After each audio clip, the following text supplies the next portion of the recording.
여러분 안녕하십니까? 뉴스데스크 제주입니다. 제주 4.3이 발발한 지 74년 만에 처음으로 국가 보상금 지급이 시작됐습니다. 4.3 진상규명의 역사는 한 걸음 더 내디뎠지만 이 평생을 사회적 편견과 상처 속에 살아온 희생자와 유족들의 트라우마는 앞으로 해결해야 할 과제로 꼽히고 있습니다. 권혁태 기자가 보도합니다. 무대 앞을 조용히 응시하는 올해 78의 김순녀 할머니. 긴장한 듯 두 손을 모은 할머니는 불편한 걸음으로 단상에 올라갑니다. 정부의 첫 4.3 희생자 국가 보상금을 받게 되는 자리지만 할머니의 마음은 편하지만은 않습니다. 4살 생일날 어머니의 등에 엎인 상태에서 느닷없이 날아든 군경의 총탄으로 받은 상처는 아직도 또렷하게 남아있기 때문입니다. 12살이 되어서야 조금씩 걷기 시작했고 장애를 가진 삶은 평생 편견 속의 상처로 남았습니다. 이제 아이들한테 너무너무 충격을 받으니까 트라우마가 그냥 생경 맨날 꿈에 상상나요. 걷는 거 애들 걷는 걸 보면 뒤에서만 쩔룩발이 햄스나지만 앞이 사서 국가가 처음으로 보상금을 지급한 4.3 생존 희생자와 후유장애인 등은 300명.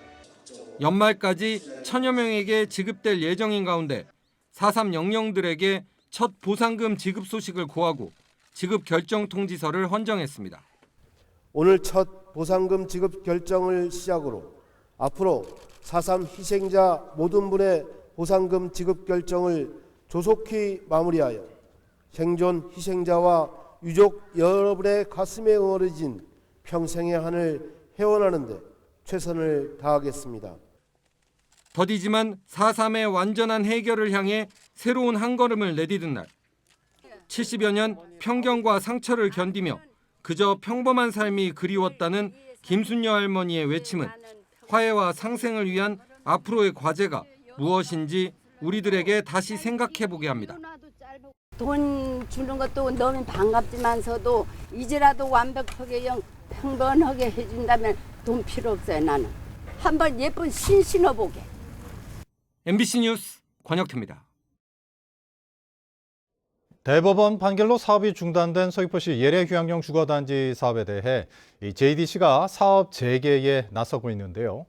토지주 소송이 이어지고 있는 가운데 서귀포시에서 첫 정상화 지원 협의회가 열렸습니다. 김항석 기자입니다.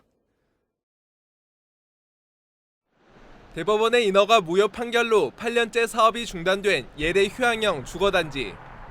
이후 토지주들의 토지 반환 소송이 잇따르고 있는 가운데 JDC가 토지주를 상대로 건물 등이 생기면서 발생한 이익에 대한 유익비를 요구하면서 또 다른 갈등으로 번지고 있습니다. 심해지는 갈등을 해소하고 사업의 해결 방안을 찾기 위해 서귀포시가 처음 마련한 정상화 지원협의회. JDC는 사업 재추진 의사를 명확히 했습니다. 협의회를 통해 토지주들과 협상을 진행해 대안을 내놓겠다는 겁니다. 기반 시설도 많이 이제 공사가 돼 있고 그 단지를 이제 뭐 공공에서나 이제 뭐 사업할 때도 그렇고 저희가 이제 활용할 수 있게 저희 정상화하는 데 의지를 갖고 있습니다. 예. 전현직 도의원과 지역 주민 등 위원 12명이 참석한 회의에서는 JDC가 토지주에 대한 보상 가격 등 구체적인 협상안을 마련한 뒤 사업 재추진 방향을 제시해야 한다는 의견이 제시됐습니다. 원만히 잘 돼서 이게 토지주들이 그간의 아픔도 해소하고 또 지역에도 좀 건전한 발전, 서로 상생하는 방향으로 나가길 바랍니다. 하지만 토지주들과 합의점을 찾을 수 있을지는 여전히 불투명합니다.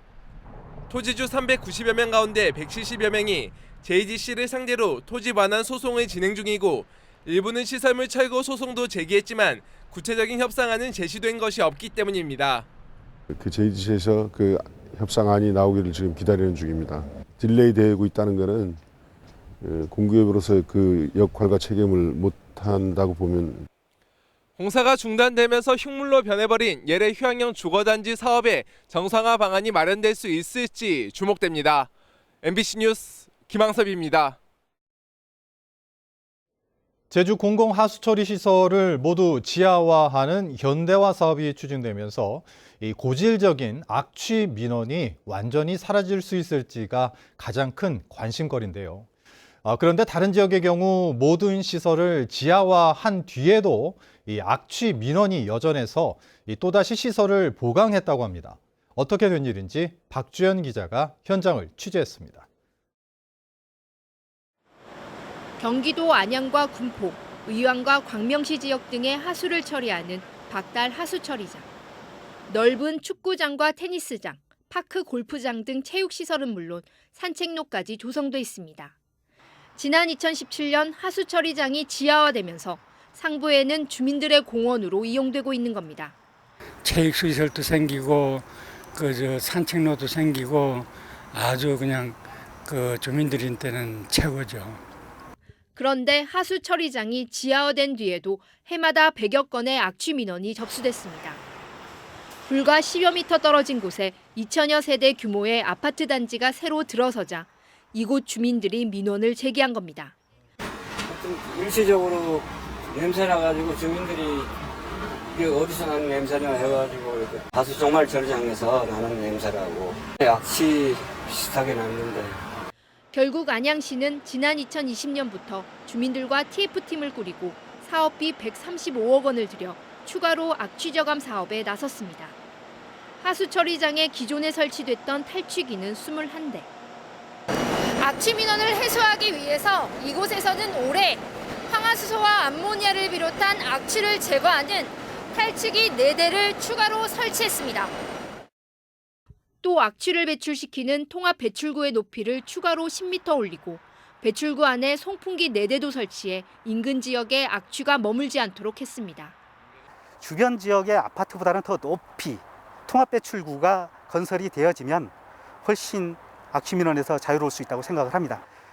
계획 단계에서부터 악취 저감 시설을 좀 과하다 싶을 정도로 법적 기준에 맞춰 악취 저감 시설을 갖췄지만 민원이 끊이지 않았던 박달 하수처리장의 사례는 제주 지역에도 반면교사가 되고 있습니다. MBC 뉴스 박주연입니다. 태고의 신비를 담은 청정 환경 속에 이 다양한 해양 생물들이 서식하는 제주 바다는 이 다이빙 관광객들에게 인기가 높은데요. 수중사진 경연대회에 참가한 다이버들이 이 제주 바닷속의 아름다운 비경을 카메라에 담았습니다. 함께 보시죠.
제주시 이도주공 2, 3단지 아파트 재건축 조합이 시공사를 바꾼 데에 대해 100억 원을 배상하라는 판결이 나왔습니다.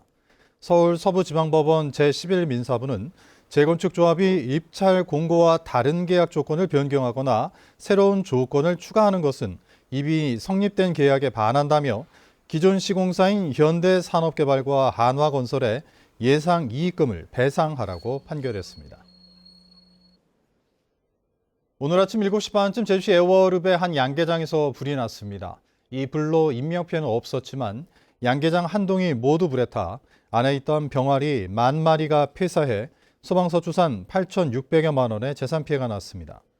경찰과 소방당국은 열풍기 과열로 발생한 불꽃이 바닥 톱밥에 옮겨부터 불이 난 것으로 보고 정확한 화재 원인을 조사하고 있습니다.